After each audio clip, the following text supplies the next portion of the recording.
Reasons why you must walk. Reasons why you must walk. Genesis chapter number 2, verse 2. And on the seventh day, God ended his work which he had made. And he rested on the seventh day from all his work which he had made.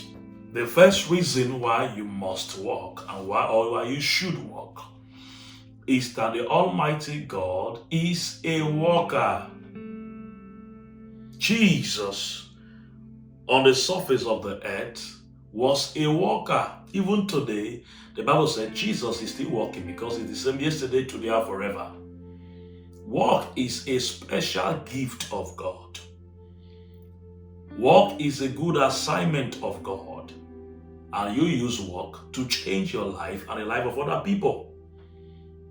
Walk gives you an opportunity to engage in the creative abilities of God. You become a co-creator with God. Hallelujah. You become a co-creator with God if you engage in work. God loves worker. People that don't escape work don't escape God's blessings.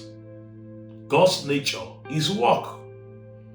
God is a worker. Jesus walked while on the surface of the earth. Acts chapter 10, verse 38. How God anointed Jesus Christ of Nazareth with the Holy Ghost and with power, who went about doing good, for God was with him. So Jesus walked. His Father walked. And the other day Jesus said, my Father walketh hitherto, and now I am walking. So your first reason why you should walk is that God is a walker. Even today you see God intervening in human life. Even though the scripture said in Genesis 2 verse 2 that God rested on the seventh day, you discover that throughout the Old Testament, God was walking. He was walking through the judges. He was walking through the prophets. And the Bible said in the New Testament, God walked through his Son.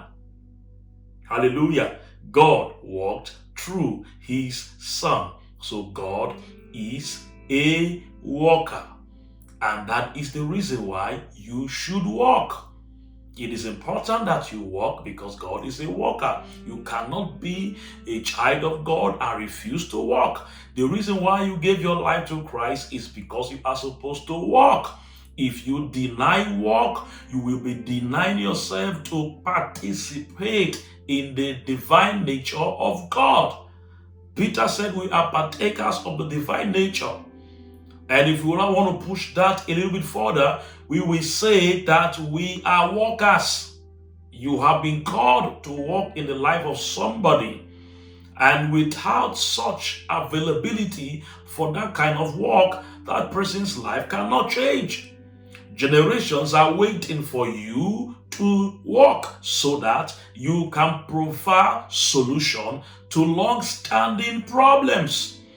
Your family is waiting for you to do the extra work so that you can do something meaningful for them. The reason why you are in that place you are right now is because there is a job for you to do there. If everything is okay, if everything is perfect, you will not be necessary in that place. So God is a worker. Hallelujah. God is a worker. And because God is a walker, you are supposed to walk. Glory, hallelujah. May the Lord bless you in the mighty name of Jesus.